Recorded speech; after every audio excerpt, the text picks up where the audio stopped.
I was invited here to speak on the oil drilling that they're proposing for the Big Cypress National Preserve, which is over, the preserve itself is over I think over 720,000 acres of land. And for the past several years, we've been trying to stop the Burnett Oil Company. First, initially, it was from doing their seismic survey, where they were going to take in these vibrosis buggies, and that are over like 30,000 pounds, I believe. And when you stand next to one, you're not even tall as the tire. And for whatever reason, after all the public comment and all the public making comments for the park to deny this permit, for them to do that seismic survey, they were issued the permit because these buggies were not going to be damaging to the environment. Yet, the Gladesman culture and other hunters that access and hunt in the Big Cypress Preserve use the four-wheelers and ATVs and smaller buggies that aren't even half the size of those machines, and they're considered damaging to the environment. We're like, how is something like 4 times bigger than that not damaging?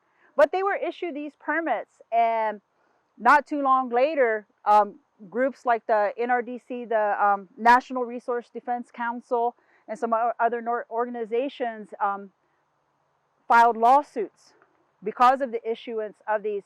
And during the whole time that the seismic survey occurred, they had to go in grid patterns. And the company had said that they were going to avoid tree islands. They weren't going to damage any trees. And once they finished, they were going to put the environment back to how it originally was. But these machines, what the concern was is that these machines, is anybody familiar how they work? I wasn't until trying to stop this project. So I had to Google it. Google is your friend. It's a vibrosis buggies. And it looks like a massive buggy with huge tires, massive. And then this buggy, to get to read the signals, they lay long cables, and there's sensors every so many feet. And these machines, they'll go a certain amount of feet, and they have a device that comes down to the ground that makes this machine vibrate, that sends the waves down so they can try to detect where oil deposits are. They say doing that helps them drill less, because before it was like seek and ye shall find, drill if you hit oil or not, and you move over and go to another spot, where this was supposed to help detect where the oil deposits are. So when they went and drilled, they got it the first time. So it's supposed to be less impactful. But thankfully, to these organizations that sued, they ground truth, and they were following, going in behind these machines and documenting the damage. Myself and some others also went out there. We took reporters so that they could see the helicopters and this big, massive operation. And so once they finished the survey, because one of the reasons that the park said they issued the permit is, it's not drilling. They're just doing a survey. Everybody knows you survey, you find oil, then the next step is you drill. You put in roads and you drill. So we weren't surprised when they put in permits to put in oil pads. And one of the reasons they were able to do that, which is also an issue that all Floridians should be aware of, is that when the EPA, the federal agency, the Environmental Protection Agency, before Trump left office, turned over to the state of Florida the ability to issue 404 dredge and fill permits of wetlands. And once that was turned over, even before it was turned over, the state of Florida was having workshops advising all these people in the industry, different industries, whether it's the oil industry, building roads, homes, whatever development industry. They did seminars on how to turn in their paperwork before it was even turned over. And at that time, our tribe, the Miccosukee tribe, I can't speak for Seminole, we were being told by EPA, oh, we haven't decided what we're going to do yet. But we learned after the fact that months before, they were already doing these seminars. So it was already a given that, the backdoor deal was made. So when EPA turned over that ability to the state of Florida, like the day later, all these people put in their permits. And Burnett Oil was one of them. And we found out that one of the areas that they wanted to put in an oil pad off of the Tamiami Trail. If you're not familiar with the Tamiami Trail, there's already an existing oil pad. It's called Raccoon Point. There's a sign. If you ever traveled the Tamiami Trail going towards Miami, there's a sign that says 11-mile road. And down that road, which the National Park Service built for the oil company, and they maintain the road for the oil company, it takes you back to Raccoon Point, where there is an active oil field. And yeah, and they truck out the oil. And a mile east of there, my tribe and the Seminole tribe, we have cultural resources, important places to our people. Right next to where one of our sacred sites is, they wanted to put in an oil pad. And the other site is off of I-75, when you're maybe about 5 miles west of where the Miccosukee tribe has their service plaza, where that rest stop is, where they have that fire station. South of that, about 8 miles in, is another oil pad that they want to put in. And they were given these permits under the assumption that they really weren't going to damage the environment. Well, you have to make a road 8 miles long. So what I had done with a group of people, we organized the NRDC and some Love the Everglades movement. We got together and organized a hike because nobody was talking about it. It wasn't in the news or anything. So we came up, you know, if it's going to be a harebrained idea, it usually comes from me. I don't know why. The older we get, right, the crazier our thoughts get. Or the things we think we're invincible, right? After we get past 50, you know, we can do anything. So we came up with like, well, we'll walk the path. We figured out because in the mapping, we looked down and I mapped it out on our Google Earth, the path that road would go.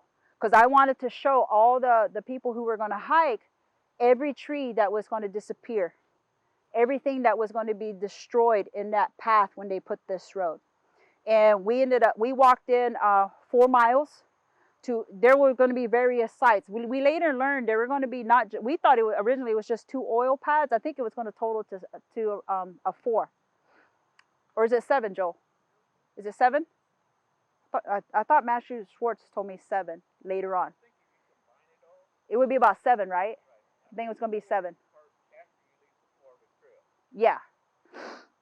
So, you know, because initially they're telling the public 2. And then it's always, right, they'll say this little bit, then later on it comes more and more and more.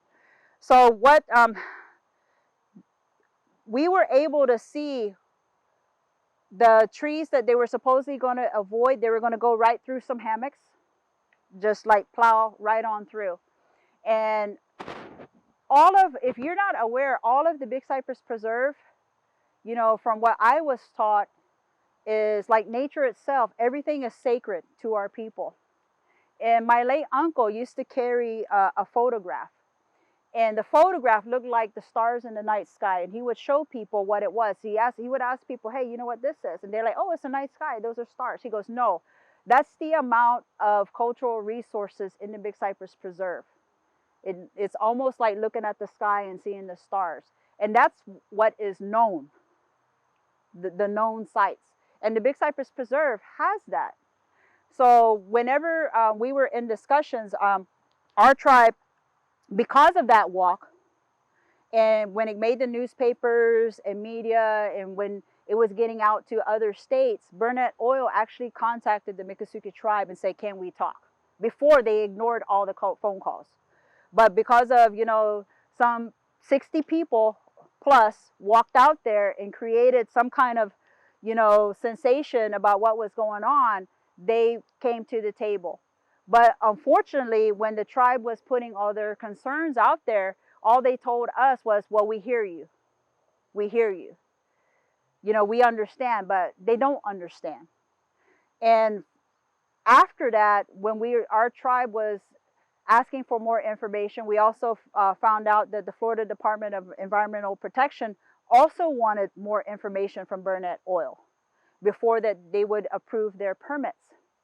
And just recently, I found out, because I'm on my tribe's environmental committee, Everglades Advisory Committee, we were told that a letter was sent to the park and FDAP about the way they did their archaeological survey in the preserve for the indigenous resources was inadequately conducted. So they needed to go back and redo it.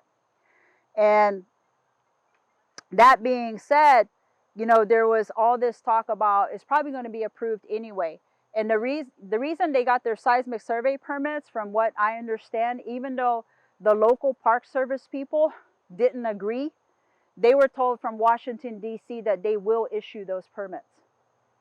So that's how powerful the oil industries are, is that sometimes these agencies don't want to issue the permits, but their bosses, which is Congress, tells them what they have to do. So we figured, even though we kept coming up with all these reasons as to why the permits shouldn't be issued, Washington was probably going to make them do it again. But that being said, you know, with Biden being in administration and also them having a Native American, Deb Haaland, to be the head person in charge of Department of Interior, you know, we figured maybe somebody would listen. I'm sorry, Republican or Democrat, it's hard to get people to listen. And unfortunately, you may have good people at the top, but people who work for them don't always get the messages to them. That's something you have to realize and try to deal with when you're trying to either get a project approved or get a project denied, because it doesn't always go to the top. And recently, thank Creator, for some reason I couldn't sleep the other night, so I woke up at 4 a.m.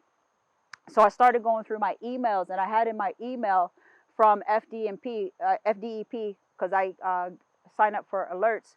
And I read the caption, Burnett Oil withdraws applications. And I'm like, that's why I couldn't sleep. So, yeah, it ended up in the news, thank God. But that's not, but in there, it doesn't mean that they stopped. If they come back with a complete plan of how they want to do the pads, they can resubmit their applications. But that's just with FDEP. They still have their permit applications in with the National Park Service itself. And the reason why it's with the Park Services, the Big Cypress Preserve is a part of the National Park Service system. And what the public doesn't understand, you know, national parks, why do they allow oil drilling? The Big Cypress National Preserve, when it was created, that enabling legislation that Congress passed to create that preserve, in the verbiage of that legislation, preserves the rights for the mineral rights to those private property owners. So they're allowed to access those rights. Not all of it at one given time. I believe it's like 33%, 30% at a time that they can access those rights. So only if an act of Congress changes that and takes those rights away, they won't be able to drill, or they have to acquire those rights. And from what I understand, is it Wilderness Institute? I would have to look it up on my phone. But International Wilderness International, something like that. I posted about it. I can't even remember it. But anyways, there's a nonprofit organization is working with some key stakeholders, the Department of Interior and other individuals, and they're in negotiations with the Collier family to acquire those mineral rights. And I understand the figure that's been thrown around is between $200 million or $300 million for the mineral rights. But the Collier family they're only one owner of mineral rights. There's multiple other owners out there with private property that has their mineral rights. And I messaged one of my friends, Allison Kelly, who was the attorney for the NRDC, but she's since went to another organization, but she's still involved, asking, since they're the ones who did their investigations and their audits of the project, if she would have an idea of how many more landowners there are. Like, even if they acquire those rights from the Colliers, you still have these other people that have mineral rights. So these companies could go to these other individuals. So there's still work to be done. And I understand members of Congress have urged the government to just acquire all the mineral rights in the preserve from all the individuals. to buy it out. Even the state of Florida, the current the agricultural commissioner, Nikki Fried, has urged the Department of Interior and urged, the state of Florida to take some steps to urge the federal government to deny those permits. But unfortunately, DeSantis is looking the other way, even though he won on environmental votes, right? That was a bait and switch, right? Yeah. So we had a small victory, but it's not over yet. What's that saying? It's not over until the fat lady sings. So, but I want to also take some questions as well, because it shouldn't be just me talking. Like, how can you help, or maybe you might not think you know people, but you might know people who know the right people. And what you can do. So I would say you still need the right Department of Interior. You still need to write your congressional leadership here in Florida. You need to still write your state legislator. Write whoever you can write and put it out there and start. And I'm bad at it. That I know politicians are on Twitter. You tweet about it and start putting people's name and tweet about it to try to create. You have to create pressure. Unfortunately, when it comes to politics and making the right decision, you kind of have to help them make the right decision. It should be just a given that they will make a good decision, but unfortunately, they get all caught up in whatever it is and making their deals. And sometimes, maybe they might want to make the right decision, but they've already made these obligations and promises to other people, and sold themselves out, and they're too far in to dig themselves out of it. So I'll take questions. Anybody has? Yes. National Park Service is a public entity. Yes. And they're building a road for this corporation, for this company. Yes. They're maintaining roads for yes. this corporation. Is that socialism? It sounds like it. It sounds like it. I technically believe that's fascism. There you go. There you go. Socialism when poor people get food? Yes.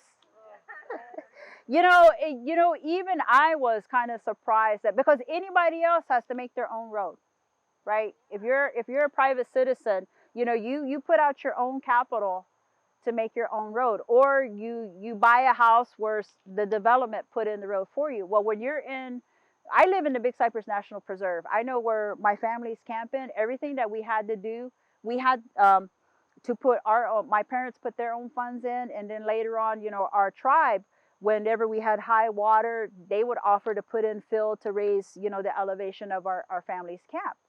But I was kind of shocked that here you have a company accessing oil, making money off of it, and then you have the Collier family owning those rights, yet they didn't have to put a dime to build that 11-mile road. The Park Service maintains it for them. And there's a big sign that says it's a temporary road. I'm 54 years old. As far as I can remember, that road's been there. And supposedly when the operations cease, they will take that road out and, put it back to how nature, intended. So you would think that needs to stop. But the main thing is that preserve is funded by tax dollars, right? So technically, all of you are owners in that preserve, in my mind, because it's your tax dollars that goes in there. So the public should be able to have a say-so. But the problem is, like when you hear about people say, oh, well, hopefully the EIS, the environmental impact statement, will stop it. The companies that are going to do a project write those environmental impact statements. They're the ones who write it. And the Park Service just reviews it and maybe makes some edit. Even when I first started, I always thought an independent company did all of that. But as I got more involved, I saw it's just like, anything that comes to in the environment and industry is these people are writing their own rules, just like with the nuclear regulatory, agency. The industry writes all their rules and they police themselves. You know, public access is very important to public parks. And right now you have a movement that they're working to restrict access. And I personally, I think it's because when you're out there, you see things and you ask questions. So if there's nobody out there, nobody can see anything to ask questions about. Unfortunately, that's how the trend is going. So you have to be careful. And I know there's a lot of people like wilderness designations, but when you get a wilderness designation on an area, um, you're not going in there. You just worked your way and keeping yourself out. And also, even the entities like the parks, like Everglades National Park has some areas that are wilderness designations, but because of that designation, even they are handicapped in how they can manage that area. So, you know, that's a double-edged sword. But I do know sometimes people say, oh, make it a wilderness site, do this, do that. I'm like, no, that's like one of the worst things you can do. It doesn't keep it keeps you out, but it doesn't keep the companies out, and it limits these individuals' ability to maintain those areas. But as what you're saying, I almost feel like I have to be like the FBI or the CIA sometimes, and trying to find out what goes on. Because when I, you know, I'm an airboat captain as well, so when I go out into areas, I'm always looking around, and if I see something out of the ordinary, I start making phone calls like, what are they doing over here? You know, I saw this, you know, what's going on? And a lot of times you're the people you're calling don't even know what's going on. And it's very hard. You almost have to be like an investigator, like a private investigator, and make those connections. Always build connections. I think, you know, sometimes I say the iCloud gods look out for me, because sometimes things mysteriously come my way and I don't know who sent it. And sometimes I just got an email the other day about this House Bill 2508. And I'm like, how am I in this email chain? But there's my email address in this email chain. So, and I think that's what I always recommend, is that you can get these promotions, you can see a well-known face advocating for something, but do the research yourself. Always read. Just because so-and-so told you to vote this way, go back. And I always tell people, even if I say something, go back and double check it and make your own informed decision about it. And a lot of times, you know, some organizations, sometimes they don't have, they're so overwhelmed, they don't have time to read all the documents. So if another organization says, here's a cheat sheet, this is why we should be against it, they work off that. They haven't read all the documents. And I live closer to Miami-Dade, and when there was an issue that was going to harm the Everglades and impact the Miccosukee people, because I had met the current mayor when she was a commissioner, I wrote her and I said, why are you advocating for this? And she says, what do you mean? You know, this organization said it's a win-win. We need to do this. So I said, read it. And I sent her the verbiage, a big file, and she had her assistants read it. And after she read it, she's like, oh my God, I didn't know that. So you have to read it yourself. And for myself, since I'm an Indigenous person, some things impact me differently than it will impact you. So I always read it like an Indian. How is it, which is how you should read your documents. How is it going to impact Holly? How is it going to impact Lisette? How is it going to impact, you know, Joe or whatever, you know, in this area? How is it going to impact my community? Because it's going to impact you in some way.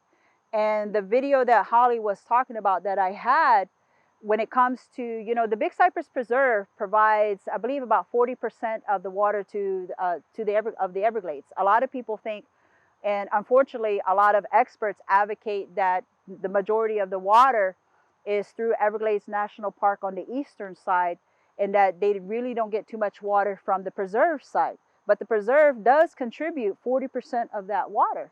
And it's very important to the aquifer. So in the Everglades, you have to remember that that's the drinking water for Broward and Miami-Dade County all the way to the Keys, because the Keys pipe their water in. I think they're working on their desalinization plant that they're trying to get, sustainable there. But keeping the water clean and the water flowing is, right now they're working on urban water supply and Everglades restoration. I always tell people I'm not in favor of Everglades restoration as they have designed it. Yeah, I'm a bad person. I don't believe in Everglades restoration that everybody's promoting. I believe in healing the Everglades and reconnecting the Everglades landscape so that all the flora and fauna can live. The current Everglades restoration is all about urban water supply. That's what it's about. It's not about restoring the Everglades. If you start putting that puzzle together, and now they're finally start admitting it, that we're doing these projects because we have to provide water to Miami-Dade County. We have to protect the urban areas. We also have to get water down to Biscayne Bay and down to Florida Bay. So that's what they talk about. But when they tell you that they're restoring the Everglades and they're going to reconnect that sheet flow, it makes a good story. And it makes good videos. If they told you we're just spending these billions and billions of dollars for Miami-Dade County to have water, what would you say? Would you vote for it? No. But you're going to vote to help Bambi and the alligator and the turtle and the manatee. So that's what you really have to understand, what is going on around you. And sometimes when something comes in a pretty package, you got to wonder why. Why did they dress it up that way? I think the first person that spoke from this Sierra Club, she kind of talked about how Florida was, right? So some of us have been here long enough to kind of remember what Florida was a little bit. And we remember our stories from our mom and our grandparents of what Florida looked like. And Indigenous people, we go off our stories. When I'm only 54 years old, but when my 70-year-old uncle was saying, when I was a kid, we didn't have mango trees at 41. The mango trees were at the coast. So what does that tell me? Saltwater intrusion, right? More encroachment inland because you're getting saltwater plants inland. So it's interpreting and remembering and hearing those stories that you had. And even fishermen to me, fishermen that have been on the water for most of their lives, 4th generation or whatever, they know a lot about that water and what it used to be. And a lot of times, I hear friends that are fishermen and they're like, oh, we saw this in the water, this storm is going to come in, because, the crabs are doing this, the redfish are doing this, because nature tells you things. And that's kind of similar to how Indigenous people, we watch. We know that when people are trying to predict when the rainy season is going to come in. Oh, it's going to come in here. It's going to be a El Nino, La Nina, or, El somebody, But for me, I watch the alligators because I know before rainy season comes, the alligators are going to start talking and roaring to each other, and the females are going to make their nests, and they're going to have the babies before the rainy season. So I know when I see alligators start their mating season and start building their nests, I know rainy season is not too far away from that, which they're doing right now. Alligators are in mating season. So rainy season follows the alligators' mating season. So the animals are a better predictor of what's going to happen to the environment. So when these projects come, they always come in pieces. And for me, I'm a visual person, so I have to understand the entire picture, how they interconnect. But these, the Army Corps of Engineers, South Florida Water Management, they all like divide everything up. But all those divided pieces all have to work together. Yeah. So when you hear a project, the question you have to ask, okay, so how is this supposed to work next to this project and that project? And if you go on the internet, the Army Corps of Engineers has a webpage where you can see where all their projects are. South Florida Water Management does the same thing.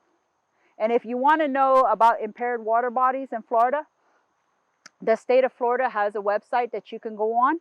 And you're in Lee County. You can go on and see what Lee County's water body is doing. And I think Lee County is great. They tell you everything. You know, Miami-Dade, they don't want to tell you nothing. It's hard to find out what's going on in Miami-Dade. You know, even Naples too. If you go on, Naples puts a lot of information about their water bodies.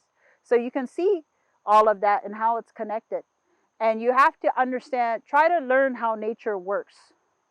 You know, later when for the Everglades, one of our concerns is the water they're trying to send down Lake Okeechobee. You know, we want them to send water, but we want them to send clean water. Right now, the initiative is to send the dirty water. And that reservoir that they're building is not going to do anything to clean the water, even though they say that it will. Because originally it was designed to be more shallow in depth and larger in size. So that would have, if it had the plants in there to help filter the water, that probably would have worked if they made like a wetland feature. But you know, the footprint was smaller, so they had to go up. And it's deeper. So that's right. Yeah, I call it Baby Lake O. So they're going to have the same. Exactly. So what are the STAs? Stormwater treatment areas. And those were evolved out of, you know, some of the lawsuits that the tribe did to come with a resolution on how to treat the runoff from the agricultural areas to clean it up before it goes into the Everglades. And that's when the scientists and experts got together and thought of these STAs, which are like water impoundment areas that have vegetation. And that when the water goes in, that vegetation, you know, removes the nutrients from the water. It doesn't go anywhere, it removes. Then it filters the water, so when the water passes through, it'll leave with less nutrients in it. The thing about it is, STAs have a lifetime. Because they start filling up with all those nutrients. Right now, they haven't figured out how they're going to address that. I know they've talked about burning it, you know, drying them out, burning it, you know, what are they going to do with basically what's happening to Lake O, all that muck buildup, the STAs, that the same thing's happening. So yeah, that was a solution, but for the short term, because they have a lifetime of what, I think 15 to 20 years. So some of them are at the end of their lifetime. And you know, you can't just build STA. We need to, that's like going to the doctor, right? Every time you go back, he gives you another pill. You know, he doesn't cure you. So yes. So with the environment, you have to start thinking of how are we going to fix it? How are we going to heal the environment? Which is what? Stop phosphate mining, right? We got to start thinking about our footprint, right? Everybody talks about carbon emissions, but you know, keeping green cover reduces more carbon in the air than reducing carbon emissions does. If you keep green cover on your landscape and have trees and all that, that pulls out more carbon from the atmosphere than trying to regulate your cars and the emissions. But everybody's on this carbon emissions and all that kind of stuff with cars or whatever. But if you kind of like shift the focus and start putting more greenery out there, natural landscapes, and you know, and Florida finally, because I mentioned it to Nikki Freed, she said they're looking at no-till farming here in Florida, working with the agriculture. They're working on a program and they're educating the farmers here in Florida to go to, and unfortunately incentives to go to no-till farming. So that's a start, right? A better way to do things. Also too, you know, agriculture is our friend. And I always tell people, I'd rather see a farm than a concrete building. Because whether you realize it or not, the area around Lake Okeechobee, like Moorhaven, LaBelle, South Bay, you know, the commissioners in that area, Joe probably knows more about it since he lives up that way.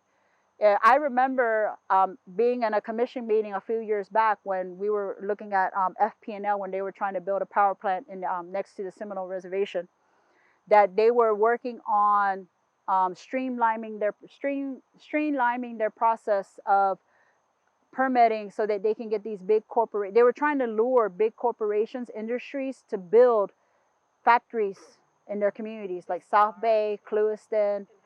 Yes, and yes.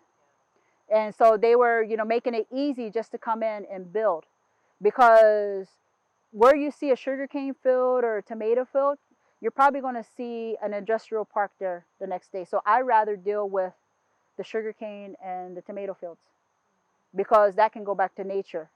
Once it's paved over and all that, it's very hard to get it back to nature. But they're planning on bringing in big industry. And Immokalee will be the next county seat of Collier County because there's their solution for sea level rise. When infrastructure needs to be redone, instead of rebuilding it in the same place, they plan to relocate it further inland. That's their climate solution. So the Immokalee, Florida will be the next epicenter of the county seat of Collier County of the future. So I wonder what's going to happen to all those farm fields and all the migrant workers. They're going to be displaced. Yeah. I just happened to stay at a county commission meeting. I went for my issue and looked at the agenda and said, oh, what's this? Let me stay. So I listened to it, and that's when I heard that's going to be the future county seat. Well, I've been watching the road construction because I had concern about that because they're going to 4-lane it. 29 is a 2-lane. From Immokalee to 75 is going to be 4 lanes. Eventually, they're going to want to 4-lane from 75 to the Tamiami Trail. And I understand they want to 4-lane it because that's their industrial route for the bigger trucks. And there's it's the League of County Commissioners. There's these, this organization where all these officials get together and have these grand plans of how they want Florida to be. And from what I understand with one commissioner I won't name, and I was asking him, I said, when you develop all this area, I said, that's farmland. Where are you going to get the food? And all the way down to Homestead, they plan all of that to be developed. And I said, how are you going to feed South Florida? He goes, oh, we plan to have all our food shipped in. I'm like, what happens when you piss those people off and they don't want to send you food? Look what happened to China and the chips for the cars, right? No. Yeah, and in the COVID times, how are you going to get your food? They're thinking of, it looks like, I think dollar signs or whatever. They're not thinking of how to feed South Florida. So these conversations that you're having about, through the Reset Center and other organizations that are trying to feed South Florida, those are important initiatives because your county government isn't thinking about how they're going to feed you. Unfortunately. Is that possible? It's almost impossible. It's almost impossible. But you have to I've kind of learned how to be a salesperson. And I found out that if you go into a meeting all angry and like really come hard at them, they shut you down. And the next time you're there, even if you have a good idea, they associate your face with their past experience, so they don't even want to listen to what you have to say. So watching and observing, I learned that you have to come at it. I'm an educator, and I understand, teaching kids, you have to get them to want to learn, right? You have to make it fun. So I realized going into these meetings, I have to make them want to accept the education I'm trying to give them. Because sometimes you can sway them if your message is delivered in a way that they understand it and that it's going to be like a positive thing, a win-win. Because politicians want to be on the winning side, right? If something goes bad, they don't want it attached to their name. Or if something happens, they want to have a way out. So it's kind of like how you, like that postcard, how they packaged it and sent it to your house. It's like how you package it and give it to them. And sometimes you have to, and I've learned, with different commissioners or different officials, that maybe not myself, but somebody that I know that may know somebody that is friends with that person or has a connection, can kind of, talk to them. And if the commissioner has a wife, and if the wife is sensitive to your stance, she kind of has some sway there. Yeah, but men, it don't work that way.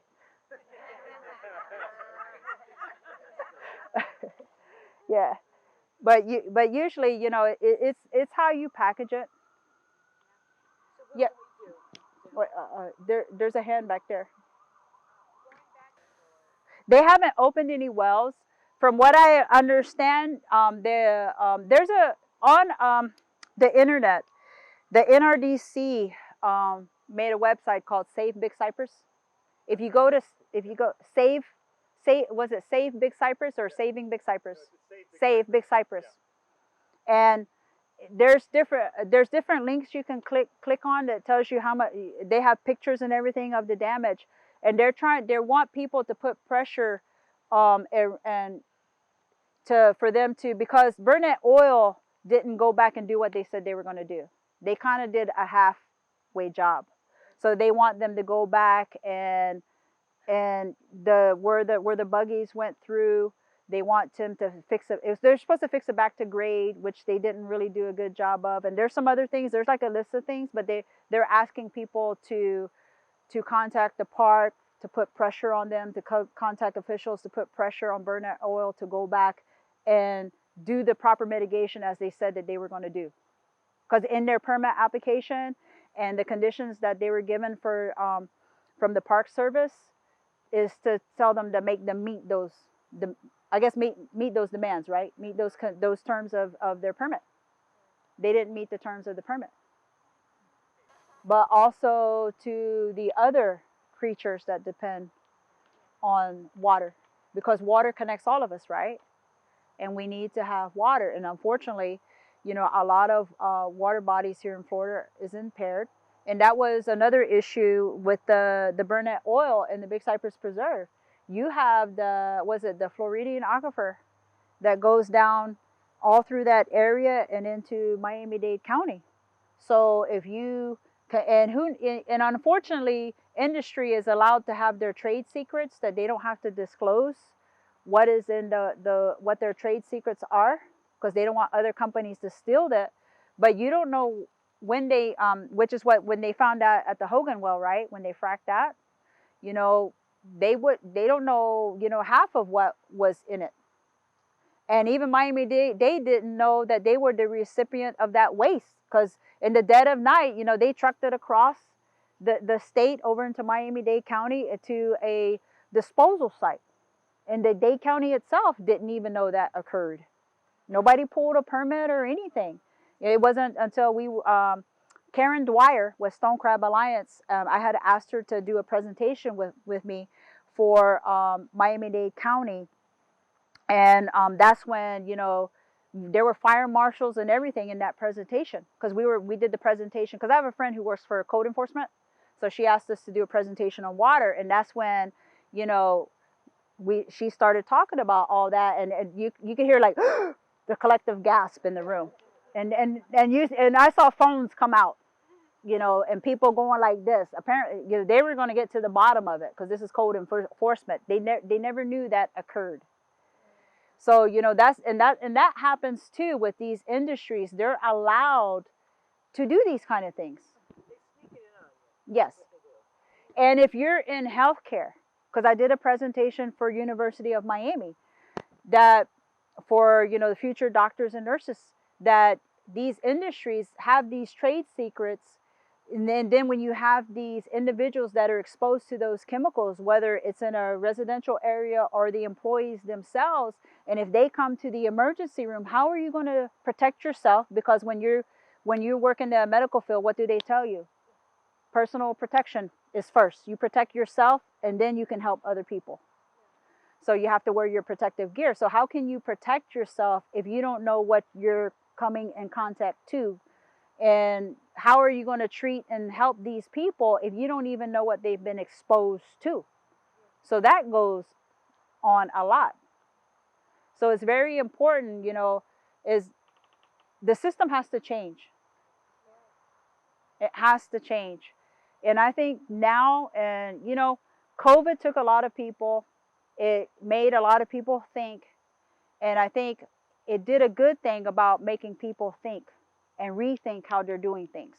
And it made a lot of people realize that you have to get back to the basics, right? You have to, you know where your food comes from. When you're not interacting, when you have to depend on yourself. A lot of people started gardening, you know, growing their own food and come in contact with the soil. And that made them think of all these other things of what's going on in the world. So I think that's a positive thing that needs to continue. And for me, I say, you know, the hope is in the future. Our grandkids, our children. If we put them in that mindset and raise them right, and kids are asking questions because, you know, Joe's own daughter is part of a lawsuit. You know, because it's their future. They have a right to have a voice in their future about what's being left to them. So if our younger generation, you know, they're the ones that are going to make the change. Unfortunately, some of us that are higher up in years, you know that saying, you can't teach an old dog new tricks, you know, because they want to stay that way. Then there's some, unfortunately, there's people too much in their mindset of doing they think it's not broke. You know, if it ain't broke, don't fix it. So they keep doing that same thing over and over, but it's broken. So we need to help the younger generations fix that, because unfortunately, this generation now that is running things aren't going to be the ones to fix it. So, is that it? Anything? Because we can go to midnight. We could bring in the sunrise, you know. Sorry.